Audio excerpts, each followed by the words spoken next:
अस्सलाम वालेकुम। क्या हाल है आप सबका? अल्लाह ताला आप सबको अपने हिफ्ज़-ओ-मान में रखे। फूड इज़ रेडी में आज एक बहुत ही मज़ेदार रेसिपी डेट पुडिंग या खजूर की पुडिंग के साथ मैं आपके सामने हाजिर हूँ। इसमें जो नट्स और खजूर का टेस्ट है वो बहुत ही मज़ेदार लगता है। बिल्कुल आपको ऐसे लगेगा जैसे आप कोई मज़ेदार सा केक खा रहे हो। इसको बनाना भी बहुत ही आसान है, बहुत झटपट तैयार हो जाती है। इससे पहले कि खजूर पुडिंग के इंग्रेडिएंट्स क्या हैं, मेरे चैनल को अगर आपने सब्सक्राइब नहीं किया तो मेरे चैनल को ज़रूर सब्सक्राइब कीजिए, लाइक कीजिए और शेयर कीजिए। आइए चलते हैं, देखते हैं कि खजूर पुडिंग कैसे तैयार होती है। बिस्मिल्लाहिर्रहमानिर्रहीम। डेट पुडिंग बनाने के लिए यहाँ हमारे पास डेट्स हैं, खजूर जो मैंने तकरीबन हाफ के जी ली हैं। इनको मैंने बहुत अच्छी तरह से वॉश कर लिया है और वॉश करने के बाद इनकी मैंने सबकी गुठली निकाली है। ये सब अच्छी तरह से इनकी गुठली निकाली है। जो इसका ऊपर का हिस्सा होता है इसको छुरी से मैंने इस तरह से काट के दरमियान से इसमें कट लगा लिया था और कट लगाने के बाद इसकी इस तरह से गुठली निकाली है। अब ऐसा करेंगे हम कि यहाँ हमारे पास हाफ लीटर दूध है। इस दूध को मैंने नीम गर्म कर लिया है, बिल्कुल फुल ये गर्म नहीं है। इसमें ये दूध हम डाल देंगे, तकरीबन 2 बड़े कप के बराबर इसमें दूध डालेंगे ताकि ये कुछ देर के लिए इसमें सोख हो रहे और फिर उसके बाद ये इसमें अच्छी तरह से सॉफ्ट हो जाएं।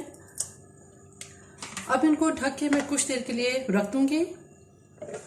डेट्स को दूध के अंदर सोख किए हुए तकरीबन 1 घंटे से ज़्यादा हो चुका है और ये बहुत हद तक सॉफ्ट हो चुकी हैं। अब इसमें हमें जिन चीज़ों की ज़रूरत है, यहाँ मेरे पास ब्राउन शुगर है। इस ब्राउन शुगर को मैंने ग्राइंड कर लिया है और ग्राइंड करने के बाद थोड़ा सा इसका कलर चेंज हो जाता है।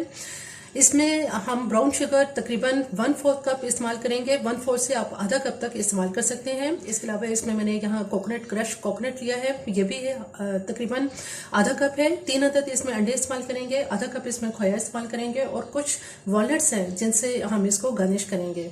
सबसे पहले हम ऐसा करेंगे कि जो दूध और खजूर का जो मिक्सर है इसको हम ब्लेंडर का जो जग है हमारे पास इसमें डाल देंगे। सारा मिक्सर इस ब्लेंडर में डालने के बाद अब इसको ब्लेंड करेंगे। ब्लेंडर के अंदर दूध और खजूरों को बहुत अच्छी तरह से ब्लेंड करने के बाद अब इसमें हम ऐसा करेंगे कि जो अंडे हमारे पास हैं ये तीनों अंडे इसमें डाल देंगे। खोया भी इसके अंदर डाल देंगे ताकि ये इसके अंदर अच्छी तरह से मिक्स हो जाए। कोकोनट और ब्राउन शुगर डाल के इसको बहुत अच्छी तरह से ब्लेंड कर लेंगे।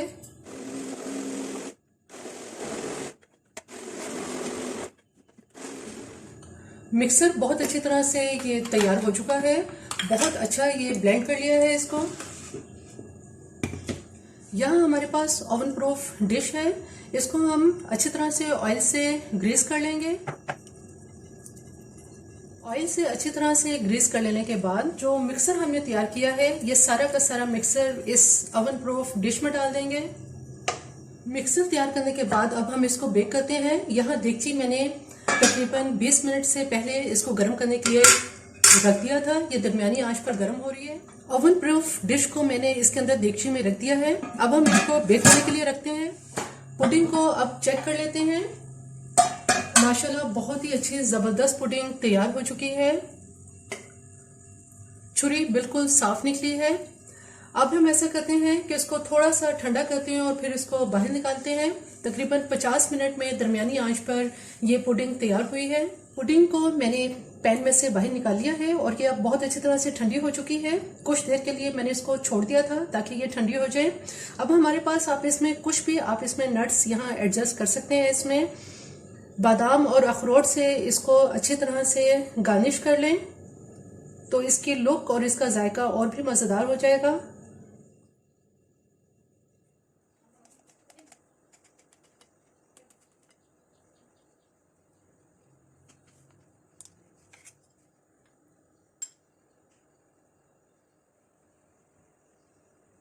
डेट पुडिंग बिल्कुल तैयार है। जब आप इसको नट्स के साथ आप इसको गार्निश करते हैं तो ये बहुत ही मज़ेदार और बहुत ही देखने में भी बहुत चार्मिंग और बहुत खूबसूरत लगती है। आप इसे फंक्शंस में बना सकते हैं, दावतों में बना सकते हैं। इसके अलावा आप इसको पार्टीज में भी तैयार कर सकते हैं। जायके के लिहाज से भी ये बहुत ही मज़ेदार होती है।